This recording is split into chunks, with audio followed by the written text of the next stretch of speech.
Have you ever wondered what an INTJ looks, behaves, and acts like? In this video, we're going to cover how you can spot an INTJ instantly. Let's jump into it.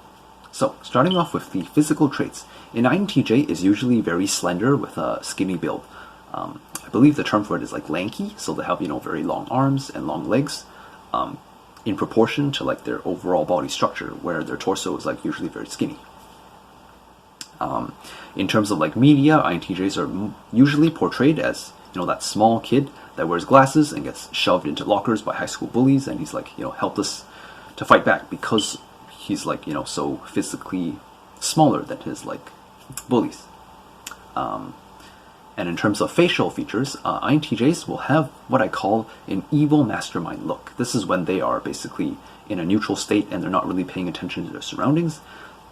They may give off this like dark, brooding, intimidating aura, which is basically them concealing all hints of emotion that they may be giving off. And the reason they do this is because to INTJs, showing your emotions to strangers can be perceived as a form of weakness, right? You want to basically conceal, you want to cover your poker cards, in a sense of saying, right? You don't want people to know how you're feeling, you don't want to reveal your cards too soon, otherwise they might use that information against you, right? So, for example, if they know that you're nervous, then they may intimidate you by preying on what it is that's making you nervous, right? So, to INTJs, a lot of them will like kind of conceal their emotions, and this usually happens as they get older and more mature. As for their behavioral traits, because of their kind of like nerdy or geeky nature, most INTJs will hang out with similar groups of people who have similar interests.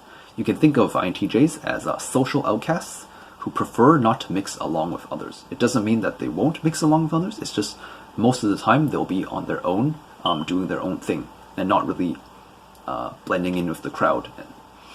Their sense of pride comes from being the lone wolf to the point that it can be toxic, aka, refusing to work with others. This can be problematic, as this leads them to becoming snarky and sarcastic in a "I'm superior than you" way. Immature INTJs will often use their intellect as a way of putting others down or keeping them at a distance, and are prone to being control freaks who can't tolerate a lack of control.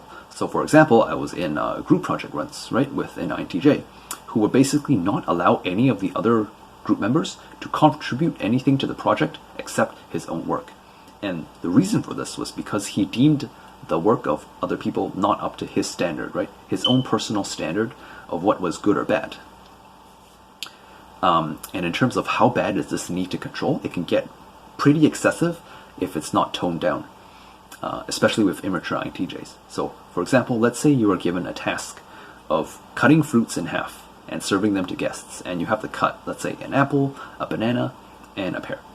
If you're working with an INTJ, and like if an INTJ gives you this task, it means that if you cut any of these fruits, not precisely 50% exactly down the middle, they will take a ruler and they'll measure your work to determine whether or not your slices are within 1 millimeter of what is acceptable. And if it is not, then they'll just toss your work into the trash and do it themselves, or they'll tell you to do it again. Now, from a realistic perspective, a guest is not going to care that the fruit is not precisely cut in half, right? They just care that it's delicious and it's edible. For an INTJ, however, they will nitpick on specifics down to the smallest details. Why they do this, I'm not particularly 100% sure. However, from what I know, it's because they base their self-worth a lot and their pride on being competent, intellectually competent, right? Because since in their childhood, most of them grow up as social outcasts, since this is their childhood, they can't really base their competence or their sense of like worthiness on anything else. Whereas, some people might be great speakers, some people may be great at making friends, some people are like, super energetic and fun to be around. For the INTJ, because they're loners, they don't have these traits that they're naturally gifted with, right? And because of this, in order to function in society and be like accepted, they must rely on their one strength, which is their intellect. Otherwise, if they don't, they basically don't have anything left, and they can't contribute anything, right? And so to them, this is like, unacceptable. Everyone basically has a need to feel like they're contributing something to society, a need to feel as though, they're being respected and they're able to help others. For an INTJ, I believe this comes down to a matter of pride. Their pride is at stake, and for them to admit that they need help or that they need to improve on other areas in their life, they see it as a weakness. Now, of course, not all INTJs are like this, right?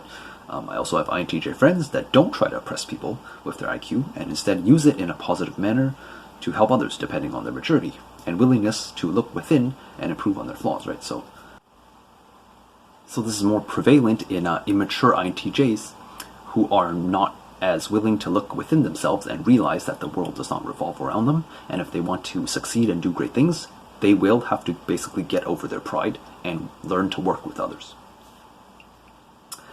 This also goes further in the form of being too rigid in their methods of approaching a problem. So for example, instead of dealing with their weaknesses and upgrading their set of skills, they will tend to be stubborn and build only on what already exists, which is their intellect. For example, let's say they need to climb a wall that is surrounded by a lake. If they take the time to learn how to swim, they can easily get around it in just a few seconds, right? However, INTJs would insist on getting over the wall by getting over the top of it. This also means not sailing around the wall in a boat, because for an INTJ, they will not go around it, because to them it's like, in order for me to go around this wall, I would have to admit weakness, right? I would have to admit that this wall has overcome my intellectual abilities, right? And I will not stand to be upset by a wall. It will fall to my ingenious, or I shall die trying. That is, the mentality of an INTJ. So instead, INTJ, instead of building a boat and sailing around it, or just going around the problem, they may build a ladder to try and get over the wall. If that doesn't work, then they'll build a crane. If that doesn't work, then they'll build a plane. And if that doesn't work, they'll go all the way to delving into the science of antimatter and physics and building a teleporter to teleport them to the other side. But one thing they will not do is go around it, because that's the J in the INTJ, which makes them very stubborn in I am pursuing only one path, and I will not basically deviate from my methods to explore other avenues. So the biggest flaw, in my opinion, is that INTJs can be inflexible and have difficulty adapting to external circumstances. Instead, they just tend to create a plan, which is very well thought out, and stick to it until the very end, even if that means failure. Which leads to their positives. INTJs are amazing at long-term planning. One of the best people. I think ENTJs would come close to it, but from my experience, INTJs are very good at long-term planning and accounting for all the possible variables that could come up, and basically finding ways to overcome them in their plan, so that it just works. You just follow the plan, you stick to it exactly as it is detailed, and you will succeed. Just like that. They're also great at piecing bits of data together, making them great at police and detective work. So for example, being an FBI agent and being able to read a person's body language based on the questions that they ask them in the interrogation, and from there link it to, let's say, a particular weapon that's used at a crime scene. There's one example in a book called What Everybody is Saying. The FBI agent in the book basically mentions 4 weapons that only the murderer would know about, right, at the crime scene. Only the murderer would know which weapon was used. But basically, the FBI agent brings up 4 weapons: a knife, a gun, an ice pick, and an axe. And every time he mentions the word ice pick, the person being interrogated would basically close his eyes shut until they moved on to another question. This is one crucial piece of evidence that they would later on use to determine that this person was actually the killer. And so that's an example of how an INTJ can use various bits of information to basically, uncover the truth behind whether or not someone is lying or being deceitful. Comparing INFJs to INTJs, since we are very similar, I would say INFJs are just as closed off as an INTJ is. So an INTJ, because they're lone wolves, they do value their alone time quite a lot. They're also one of the few types that have NI, which is introverted intuition, as their first function, which means the 2 types, INFJ and INTJ, can get along very well because they understand the complexity of what it is they're trying to say, which others might get lost in. And if the 2 are on the same team, they can make up for each other's flaws.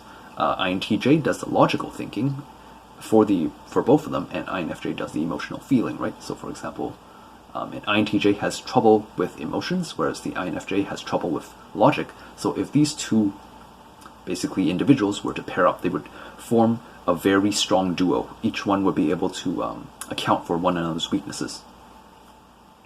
And so yeah, that's it when it comes to spotting an INTJ. Hope you got value out of this video, and as always, I will see you next time.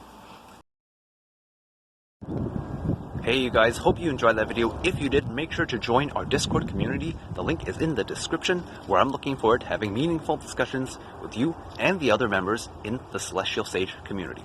Also, if you'd like this INFJ to act as your personal one-on-one counselor to help you overcome any conflicts or traumas in your life and become the best version of yourself that you possibly can be, just DM me the word SAGE on Discord and we'll take it from there. Alright, hope you enjoyed the video. See you in the Discord, and peace out.